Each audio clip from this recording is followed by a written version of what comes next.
하나님 말씀 야고보서 5장 7절에서부터 11절. 그러므로 형제들아, 주께서 강림하시기까지 길이 참으라. 보라, 농부가 땅에서 나는 귀한 열매를 바라고 길이 참아 이른 비와 늦은 비를 기다리라니, 너희도 길이 참고 마음을 굳건하게 하라. 주의 강림이 가까우니라. 형제들아, 서로 원망하지 말라. 그리하여야 심판을 면하리라. 보라, 심판주가 문 밖에서 계시니라. 형제들아, 주의 이름으로 말한 선지자들을 고난과 오래 참음의 본으로 삼으라. 보라, 인내하는 자를 우리가 복되다 하나니, 너희가 욥의 인내를 들었고 주께서 주신 결말을 보았거니와 주는 가장 자비하시고 긍휼히 여기시는 이시니라. 아멘. 오늘 이 본문의 말씀을 가지고 결말이라고 하는 제목으로 정유한 목사님 말씀 증거해 주시길 터인데, 정유한 목사님은 지금 캐나다 토론 몬트리올에 있는 호산나 교회에 심호하고 있는데, 목사 한 수차 나왔다가 코로나19 때문에 꼼짝없이 다음 달이면 들어갈까 그 5월 달부터 기다렸는데 11월 달까지 되었습니다. 얼마 전에 캐나다 정부에서 비자가 또 허가가 나서 온 가족이 11월 11일 날 다시 이제 출국하고 그 땅으로 들어가게 됩니다.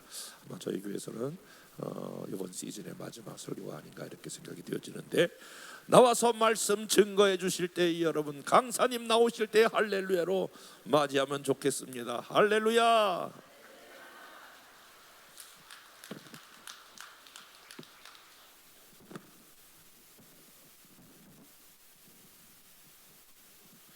기도하겠습니다. 하나님, 우리가 겸손히 주님의 말씀 앞에 나아갑니다. 주님의 성령으로 우리 눈과 귀와 마음을 열어주셔서 주님의 말씀을 진리로 받게 하여 주시옵소서.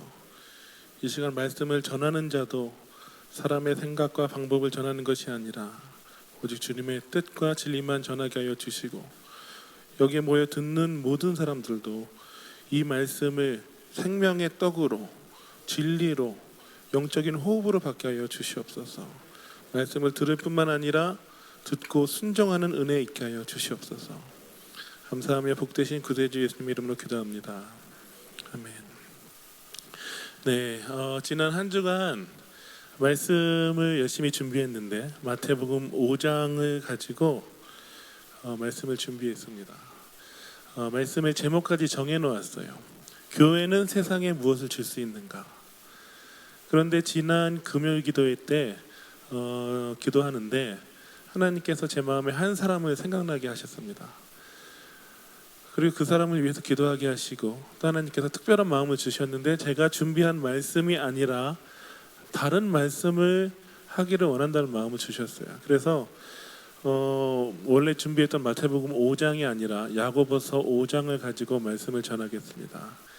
그래서 제목도 결말이라는 제목으로 말씀을 전하겠습니다. 오늘 말씀은 한 사람을 위한, 그 한 사람을 위한 말씀이에요. 여러분 중에 누가 그 한 사람일까 이렇게 고민하시고 궁금하시는 분들이 계실 것 같아요. 근데 누가 그 한 사람이냐, 그것 아는 것보다 더 중요한 것은 내가 하나님 앞에서 그 말씀을 받는 그 한 사람이 되어야 한다는 것입니다. 그 마음으로 오늘 말씀을 들으시기를 원합니다. 오래전에 한 청년이 저에게 이렇게 울면서 말했습니다. 전도사님, 왜 우리 아빠가 돌아가셔야 했나요? 이 청년의 아버지는 암으로 돌아가셨어요. 암으로 아빠를 여인 청년이었는데, 이 청년이 저에게 물어보는 것이 우리 아빠가 어떤 병 때문에 돌아갔는지, 병의 원인이라든지 어떤 의학적인 어떤 그런 질문을 하는 것일까요? 이 청년이 왜 우리 아빠가 돌아가셔야 했나요? 라고 하는 질문은 인생의 고통의 이 본질에 대한 질문입니다. 왜 우리의 인생에 고통이 있는가?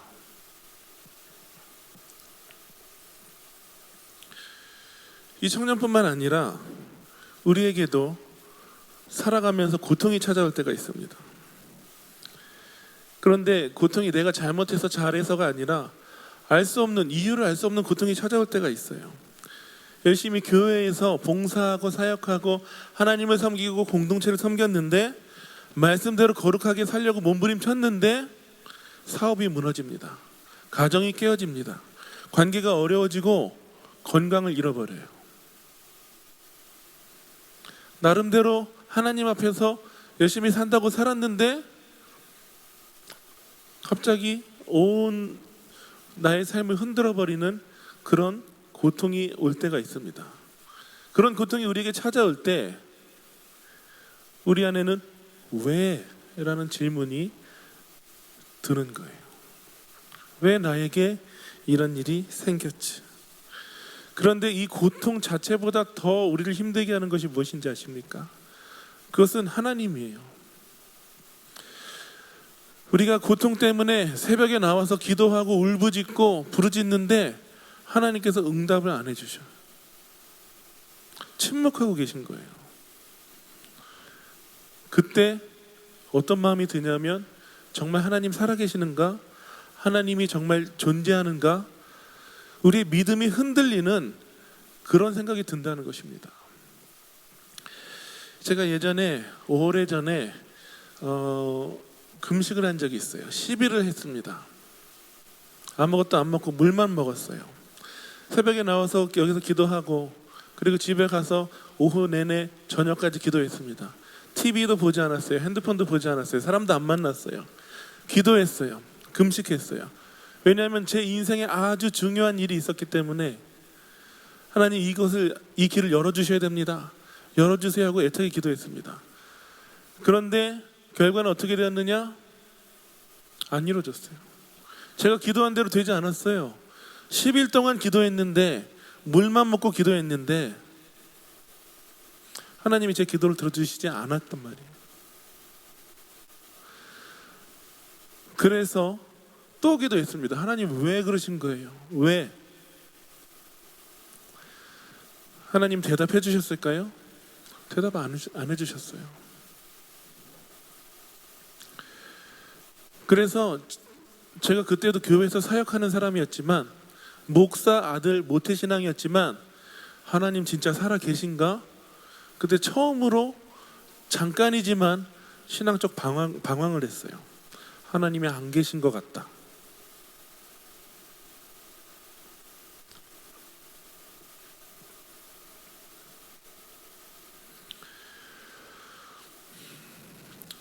하나님이 우리가 겪는 모든 고통 가운데서 하나님이 이건 왜 이런 거야? 이건 이래서 이런 거야? 설명해 주신 적 있으십니까? 거의 없어요. 거의 없어요. 하나님이 일일이 설명 다 안 해주세요. 그래서 우리 힘든 거예요. 어려운 거예요. 믿음이 흔들리는 거예요. 그런데 여러분에게 묻고 싶습니다. 고통의 원인을 알면, 이유를 알면 그 고통이 사라질까? 병의 원인을 안다고 아픈 것이 안 아파지나요? 아버지가 무슨 병으로 돌아갔는지 그 원인을 알면 그 아버지를 잃은 삶이 안 고통스러워지고 안 아파지나요? 고통은 원인과 이유를 알아도 여전히 고통스러운 거예요. 여전히 아픈 거예요. 여전히 힘든 거예요. 그래서 우리에게는 이 고통의 이유와 고통의 원인을 아는 것보다 더 중요한 게 있어요. 그것은 무엇이냐면 고통 가운데 인내하는 것입니다. 왜 우리는 인내해야 할까요? 오늘 본문은 우리가 고난 중에서 인내해야 할 이유를 말하고 있습니다. 야고보서 5장 7절에서 8절 다 같이 읽겠습니다. 그러므로 형제들아, 주께서 강림하시기까지 길이 참으라. 보라, 농부가 땅에서 나는 귀한 열매를 바라고 길이 참아 이른 비와 늦은 비를 기다리나니 너희도 길이 참고 마음을 굳건하게 하라. 주의 강림이 가까우니라. 아멘. 야고보서는 말합니다. 우리가 왜 인내해야 하느냐? 왜 인내해야 하냐고 말하고 있습니까? 7절에 보니까 주께서 강림하시기까지, 8절에 보니까 주의 강림이 가까우니라. 다시 말하면 왜 인내해야 하냐면 주님의 재림이 가까이 있기 때문에, 이것이 우리가 인내해야 할 이유입니다. 예수님의 재림이 여러분에게 어떤 의미가 있습니까? 재림하면 무엇이 생각나세요? 오래전에 봤던 그 휴거 영화 생각나지 않습니까? 하얀 옷 입고 다 하늘로 들림받는 거. 많은 사람들이 하나님을 믿는다고 하지만 재림이 정확히 뭔지 몰라요. 다 흰 옷 입고 하늘로 공중 들림받는 거라고 생각해요. 재림이 뭐죠? 성경이 말하는 재림은 이것입니다. 재림은 헬라어로 파루시아라고 하는데, 이 파루시아는 아무에게나 쓰이는 단어가 아니라 1세기에 로마 황제에게 쓰여졌어요. 로마 황제가 자기 이름으로 헌정된 그 도시를, 특정 도시를 방문하는 그것을 뭐라고 말하냐면 파루시아. 그런데 이 로마 황제가 어떤 자기 이름으로 된 도시를 방문하는 것을 파루시아라고 하는데, 로마 황제에게 쓰인 이 파루시아를 야고보서는 예수님께 적용합니다. 뭐라고 말하고 있습니까? 주께서 파루시아 하시기까지 주의 파루시아가 가까우니라. 무슨 의미이죠? 초림의 예수님, 2000년 전에 처음 이 땅에 오신 예수님은 아기의 모습으로, 연약하고 돌봄과 보호가 필요한 그런 모습으로 오셨어요. 그런데 이 파루시아, 다시 오시는 예수님은 어떻게 오시냐? 로마 황제보다 더 위대한 왕이요, 통치자요, 권세자요, 심판자로 이 땅에 다시 오신다는 거예요. 다시 오시는 예수님은 아기로 태어나는 게 아니에요. 예수님은 왕으로 오십니다. 예수님은 권세자로 오십니다. 예수님은 통치자로 오십니다. 예수님은 심판자로 오세요. 우리의 구원을 완성하시는 구원자시요, 또 공의로 온 세상을 심판하시는 심판주로 오신다는 것입니다.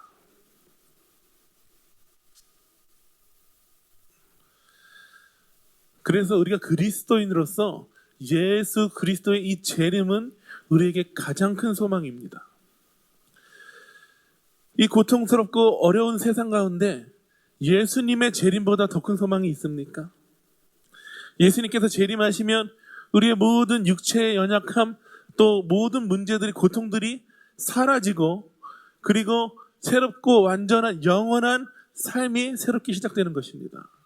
그래서 우리는 예수 그리스도의 재림을 소망하며 기대하며 살아야 합니다. 그런데 그날이 왔습니까?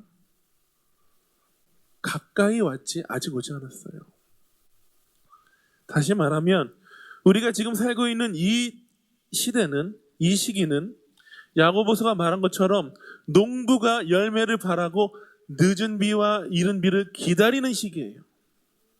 다시 말하면 길이 참는, 오래 참는, 인내해야 하는 때에 우리가 살고 있다는 것입니다.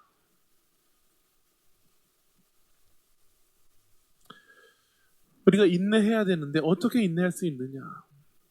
어떻게 인내할 수 있을까요? 어떻게 이 고통이 많은 세상 가운데 이유를 알 수 없는 고통이 찾아올 때 예수님의 재림을 소망하면서 우리는 어떻게 인내할 수 있느냐? 아인슈타인의 뒤를 잇는 이 스티븐 호킹이라는 사람이 있습니다. 2년 전에 이제 세상을 떠났는데, 이 사람은 17살에 MIT 대학에 입학했어요. 천재예요, 천재. 그래서 이제 아주 세상에서 성공적인 삶을 살 수 있는데 20살에 루게릭병에 걸립니다. 루게릭병은 온몸의 근육이 이제 다 약화되고 빠져나가서 몸을 쓸 수 없는 그런 병이에요. 생명을 잃게 됩니다. 그래서 루게릭병을 앓게 된 20대가 되던 그때에 실제로 2년밖에 안 남았습니다. 시한부 이제 인생 선고를 받았어요. 그런데 이 스티븐 호킹이 그 병마와 싸워서 살아남았어요. 그런데 7년 후에 이 폐렴에 걸려서 말도 못하는 그런 처지가 됐습니다. 그런데 몇 년 뒤에는 교통사고가 크게 나서 머리를 크게 다치고 팔과 다리가 다 부러졌어요. 이 스티븐 호킹의 삶은 고난과 고통의 연속이었어요. 평생을 이 전동 휠체어에 앉아서 살아야 했습니다.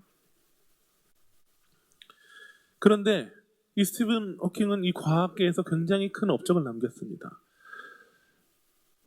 블랙홀 연구도 하고 또 발견도 하고 강의도 하고요. 또 양자역학에 대해서 훌륭한 이론을 만들어냈어요. 그래서 이 위대한 과학자 스티븐 호킹에게 한 기자가 이렇게 질문합니다. 당신의 가장 위대한 업적이 무엇이라고 생각합니까? 그러자 스티븐 호킹이 이렇게 대답합니다. 저의 가장 위대한 업적은 희망을 잃지 않았다는 것입니다. 고통과 고난이 있을 때 어떻게 우리가 그것을 뛰어넘을 수 있고 인내할 수 있느냐? 우리가 소망을 갖고 있을 때 그것이 가능하다는 것입니다.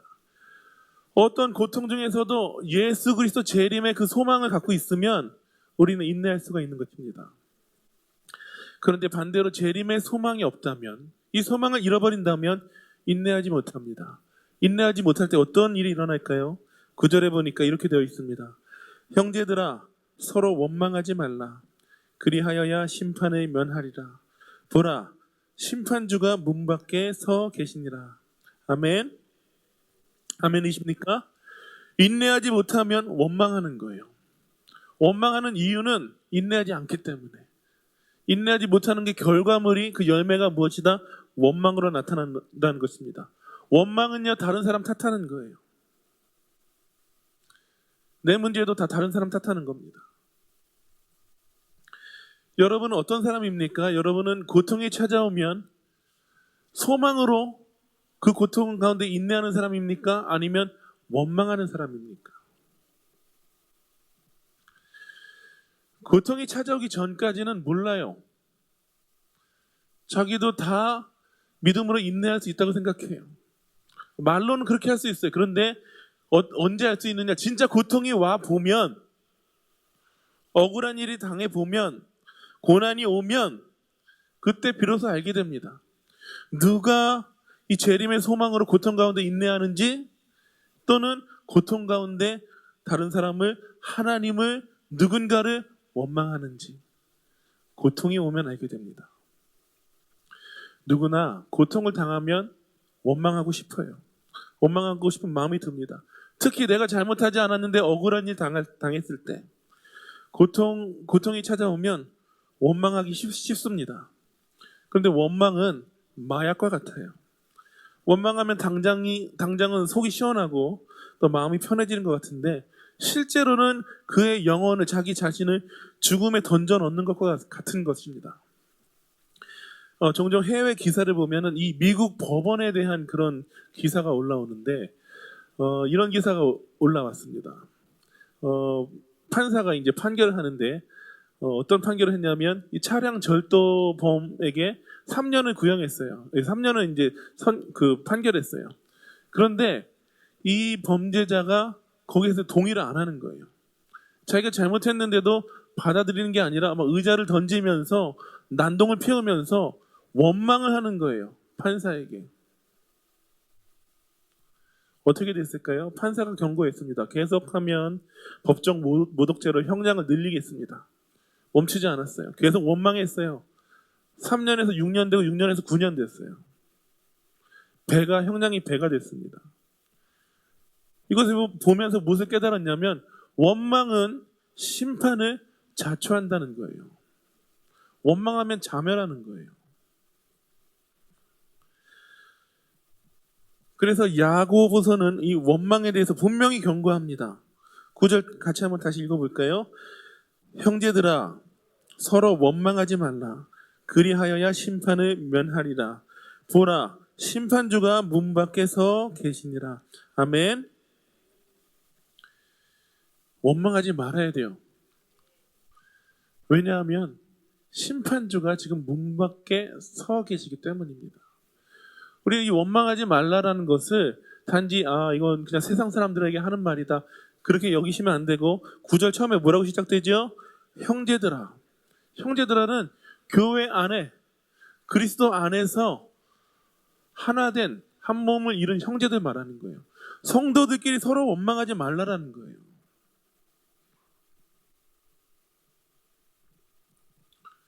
왜? 심판주가 문 밖에 서 계시기 때문에. 재림이 얼마 안 남았어요. 근데 우리는 이렇게 생각하죠. 예수님께서 내가 속히 오리라 요한계시록에 그렇게 말씀하셨는데 2000년 전에 말씀하셨는데 지금도 안 오셨잖아요. 많이 늦으신 건가요, 예수님이? 사람 편에서 보면 예수님이 굉장히 늦은 것 같아요. 2000년 동안 안 오셨잖아요. 그런데 우리가 성경을 볼 때 사람의 관점으로 보면은 다 막히게 돼 있어요. 다 이해가 안 돼요. 하나님의 관점에서 쓴 책이 성경이에요. 사람 편에서 보면은 예수님 재림이 굉장히 늦은 것 같아요. 2000년 동안 안 오셨기 때문에. 그런데 이 심판주이신 예수님의 편에서 보면은 진짜 심판이 얼마 안 남았어요. 지금 문고리 잡고 계신 거예요. 열고 들어오시면 되는 거예요. 그래서 우리는 이 마지막 때를 살고 있습니다. 2000년 전뿐만 아니라 지금도 마지막 때예요. 오순절 성령이 교회에게 임했을 때 그때 뭐예요? 내가 마지막 날에 내 영을 부어주리라. 그때가 말세인 거예요. 오늘 요즘만 말세가 아니라 2000년 전에도 말세요. 마지막 때예요. 오늘 우리가 살고 있는 때도 마지막 때예요. 아멘. 그래서 우리는 원망하면 안 돼요. 지금이 마지막 때이기 때문입니다. 이 마지막 때에 원망하고 산다면 심판을 피할 길이 없습니다. 사도 바울도 이렇게 말하죠. 고린도전서 10장 10절에서 11절 다 같이 읽겠습니다. 그들 가운데 어떤 사람들이 원망하다가 멸망시키는 자에게 멸망하였나니 너희는 그들과 같이 원망하지 말라. 그들에게 일어난 이런 일은 본보기가 되고 또한 말세를 만난 우리를 깨우치기 위하여 기록되었느니라. 아멘. 지금 사도 바울이 말하고 있는 것은 이스라엘의 이 광야에서 있었던 이스라엘 백성들이 하나님 원망하고 또 불평했어요. 그러자 어떤 일이 있느냐? 불뱀에 물리고 땅이 갈라져서 죽고 막 이런 일이 있었습니다. 심판을 당한 거예요.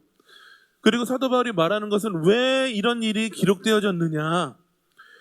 왜 이런 일이 기록되어졌느냐? 본보기가 되기 위해서.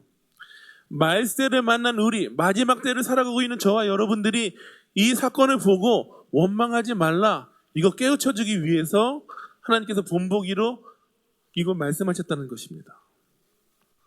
그래서 우리는 이 광야에 있었던 이스라엘을 반면교사 삼아서 이 광야라는 이 고통과 고난 가운데 있을 때에 원망해서는 안 된다라는 거예요.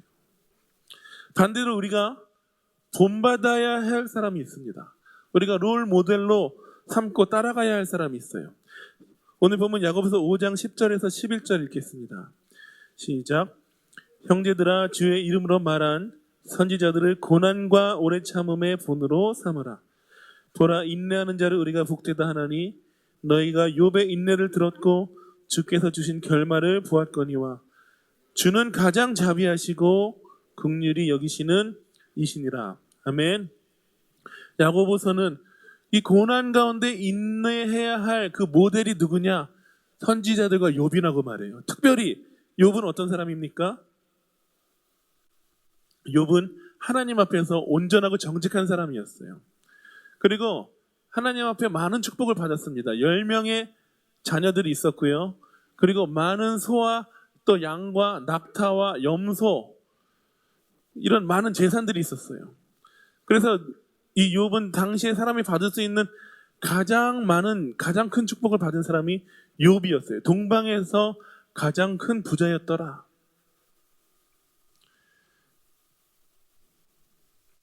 그런데 이런 욥의 인생에 갑자기 고통이 찾아옵니다. 고통이 찾아오는데 이 원인과 이유를 욥으로서는 절대로 알 수 없는 그런 고통이 찾아와요.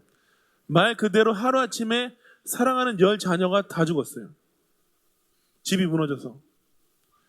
그리고 주변에 이 사람들이 쳐들어와서 모든 이 재산들을 다 뺏어갔습니다. 다 죽여버렸어요. 하루아침에 가진 모든 것을 잃어버리게 되었어요. 얼마나 괴롭고 고통스러웠을까요? 얼마나 하나님을 신뢰하기 어려웠을까요? 그런데 욥은 하나님 앞에 이렇게 반응합니다. 욥기 1장 20절에서 22절에 보니까 욥이 일어나 겉옷을 찢고 머리털을 밀고 땅에 엎드려 예배하며 이르되 내가 모태에서 알몸으로 나왔사온즉 또한 알몸이 그리도 돌아갈지라 주신 이도 여호와시오 거두신 이도 여호와시오니 여호와의 이름이 찬송을 받으실지이다 하고 이 모든 일에 욥이 범죄하지 아니하고 하나님을 향하여 원망하지 아니하니라. 아멘. 욥은 어떻게 반응했냐면 겉옷을 찢고 머리털을 밀었어요. 자기가 얼마나 고통스러운지 자기의 슬픔을 표현한 것입니다. 그런데 그것으로 멈추지 않고 엎드려 하나님을 예배했습니다. 그리고 이렇게 고백합니다. 주신 분도 하나님이시요 다시 찾으시는 이도 하나님이시니 오직 여호와의 이름이 찬송을 받을지어다. 자신에게 있던 모든 것, 그 자기 거로 여기지 않고 하나님의 것으로 고백합니다. 왜? 하나님께서 주셨기 때문에. 그래서 가져가실 때도 그것은 하나님의 것입니다. 하나님은 찬송을 받으시옵소서. 원망할 수 있었어요. 누가 봐도 원망해도 이해가 되는 상황이에요. 잘못이 없는데 모든 걸 다 잃었잖아요. 큰 고통을 당했잖아요. 원망하지 않았습니다. 오히려 하나님을 예배했어요.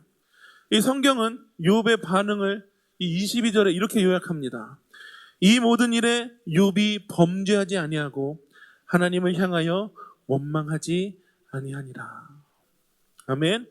욥은 이유를 알지 못하는 이 고통을 당했지만 끝까지 인내했습니다. 다른 사람을 원망하지도 않았어요. 하나님을 원망하지도 않았어요. 끝까지 인내했어요. 그러자 하나님께서 어떻게 하십니까? 하나님께서는 욥에게 갑절의 축복을 주십니다. 다시 10자녀를 주시고 잃었던 이 모든 것에 2배로 갑절로 축복을 해주세요. 이것이 바로 성경에 기록된 우리가 오늘 보고 있는 욥의 결말이에요. 그래서 우리는 어떻게 선택할 수가 있습니까? 우리는 욥의 결말을 본 사람으로서 욥처럼 고통과 고난 가운데서도 인내할 수가 있는 거예요. 야고보서 5장 11절 읽겠습니다. 보라, 인내하는 자를 우리가 복되다 하나니. 자, 어떤 사람이 복 있는 사람입니까? 인생에 아무 문제가 없는 사람이 복된 사람인가요? 고통이 없는 사람이 복된 사람인가요? 아니에요. 성경은 그렇게 말하고 있지 않습니다. 그리스도인은 인생에 아무 문제가 없고 아무 고통이 없는 그것을 복으로 여기는 사람이 아니라 오히려 디모데전서에 있는 것처럼 무릇 그리스도 안에서 그리스도 예수 안에서 경건하게 살려고 하는 자는 핍박을 박해를 받으리라. 예수님 뜻대로 살려고 하면 이 세상에서 더 어려움이 오는 거예요. 왜? 이 세상이 거룩하지 않기 때문에. 그래서 그리스도인의 삶이라는 것은 아무 문제나 아무 고통이 없는 삶이 아니에요. 고통이 와요. 어쩌면 세상 사람들보다 더 힘든 일이 와요. 하나님 뜻대로 살려고 하는데 문제가 커져요. 근데 그때 어떻게 하는 사람이 그리스도인이다? 인내하는 사람. 할렐루야. 너희가 보라, 인내하는 자를 우리가 복되다 하나니. 어떤 사람이 복 있는 사람이냐? 아무 문제 없는 사람이 복 있는 사람이 아니라 고통 가운데 인내하는 사람이 복된 사람입니다.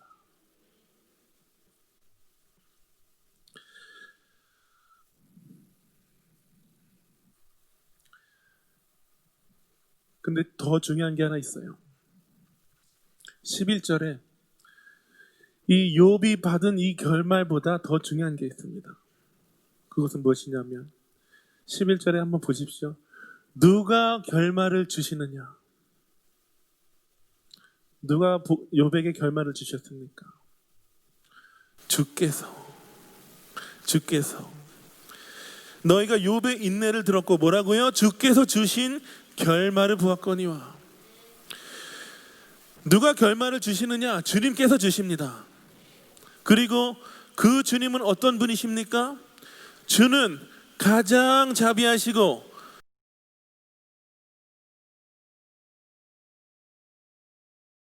주시는 분, 요백의 고통을 이해하시고 또 우리 고통을 긍휼히 여기시는 분이세요. 우리에게 가장 자비하시고 우리를 긍휼히 여기시는 분이십니다. 긍휼히 여기신다는 이 표현을 원어적인 의미로 해결하면 이 불쌍히 여기는 내장으로 가득 차 있다. 불쌍히 여기는 이 내장으로 가득 차 있다는 게 원래 의미예요. 그러니까 하나님은 어떤 분이십니까? 고통 가운데 있을 때 우리를 어떻게 바라보세요? 이거 네가 당연히 해야 되는 훈련이야. 이렇게 바라보시는 게 아니라 긍휼히 바라보세요. 하나님은 우리를 바라볼 때 하나님의 깊숙한 중심 깊은 곳에서 긍휼함이 넘쳐 흐르는 거예요. 감출 수 없는 긍휼함이 터져 나오는 거예요. 그 하나님이 우리에게 결말을 주시는 분이십니다. 그 하나님께서 우리에게 고통을 고통으로 끝내는 결말을 주실까요? 문제가 문제로 끝나게 하실까요? 아니요. 우리가 그 하나님을 소망하고 인내하고 바라볼 때 하나님은 반드시 복된 결말로 우리에게 주실 줄로 믿습니다. 인생에서 고통이 우리에게 닥칠 때, 특히 이유를 알 수 없는 고통과 문제가 우리에게 엄습해 올 때, 우리는 그 이유를 알 수 없을지라도, 고통의 원인을 알 수 없을지라도 우리가 알 수 있는 것은 하나 있습니다. 무엇입니까? 우리는 결말을 알 수가 있어요. 욥이 받은 그 결말, 주께서 주신 결말을 우리가 보았기 때문에 우리의 결말은 우리의 힘과 우리의 머리와 경험과 인생 능력에 있는 것이 아니라, 학벌에 있는 것이 아니라, 우리의 재정 상태에 있는 것이 아니라, 우리의 결말은 누구에게 있느냐? 주님께 있다. 우리를 가장 자비하게 바라보시고 긍휼히 여기시는 주님께 우리의 결말이 있는 것입니다. 그러므로 지금 우리의 고통은 결코 고통으로 끝나지 않을 것입니다. 가장 자비하시고 긍휼히 여기시는 하나님께서 우리에게 복된 결말을 주실 것입니다. 우리의 문제가 축복이 되게 하실 것입니다. 고통을 회복시켜서 하나님의 역사가 되게 하실 것입니다. 그러므로 주님의 파르시아, 재림을 소망하며 인내하십시오. 고통 가운데 있을지라도 자비하신 하나님 바라보면서 인내하시기를 축복합니다. 반드시 주님의 때에 주님께서 주시는 복된 결말을 보게 될 줄로 믿습니다. 어떤 사람이 인내할 수 있습니까? 결말을 아는 사람이 인내할 수 있습니다. 한 주간 살아갈 때에 결말을 아는 자로 소망으로 인내하는 우리 모두가 되기를 주님의 이름으로 축원합니다. 기도합니다. 가장 자비하시고 긍휼히 여기시는 하나님, 우리의 결말이 우리의 능력과 힘과 머리와 재정 상태와 인간관계에 있는 것이 아니라 우리의 결말이 주님께 있음을 감사드립니다. 주님께서 우리에게 자비하시고 우리를 긍휼히 여기셔서 우리가 인내할 때에 복된 결말을 주실 것을 믿습니다. 그 진리를 믿으며 고통 가운데서도 인내케 하여 주시옵소서. 어떤 상황 속에서도, 어떤 고통 속에서도 고통 자체를 바라보지 않게 하여 주시고 주님의 선하심을 바라보며 주님의 선하심을 붙잡고 나아가게 하여 주시옵소서. 인생의 폭풍 가운데서 날아가 버리고 흔들리고 넘어지는 것이 아니라 재림의 소망으로 인내케 하여 주시옵소서. 그렇게 하실 주님을 찬양합니다. 복되신 구주 예수님의 이름으로 기도했습니다. 아멘. 하나님, 고통 가운데서도 주님이 어떤 분이신지 잊지 않게 하여 주시옵소서. 가장 자비하시고 긍휼히 여기시는 하나님이신 것을 기억하게 하여 주시고 주님께서 주실 복된 결말을 소망하며 주님을 신뢰하며 고통 가운데서도 믿음으로 인내하는 우리 모두 되게 하여 주시옵소서. 지금은 우리 주 예수 그리스도의 은혜와 하나님 아버지의 한량없는 사랑과 우리 안에 계셔서 감화, 감동, 교통하시는 성령님의 능력이 고통 가운데서도 믿음으로 소망으로 인내하기로 결단하는 하나님의 모든 자녀들의 머리 위에 이제부터 영원토록 함께 있을지어다. 아멘.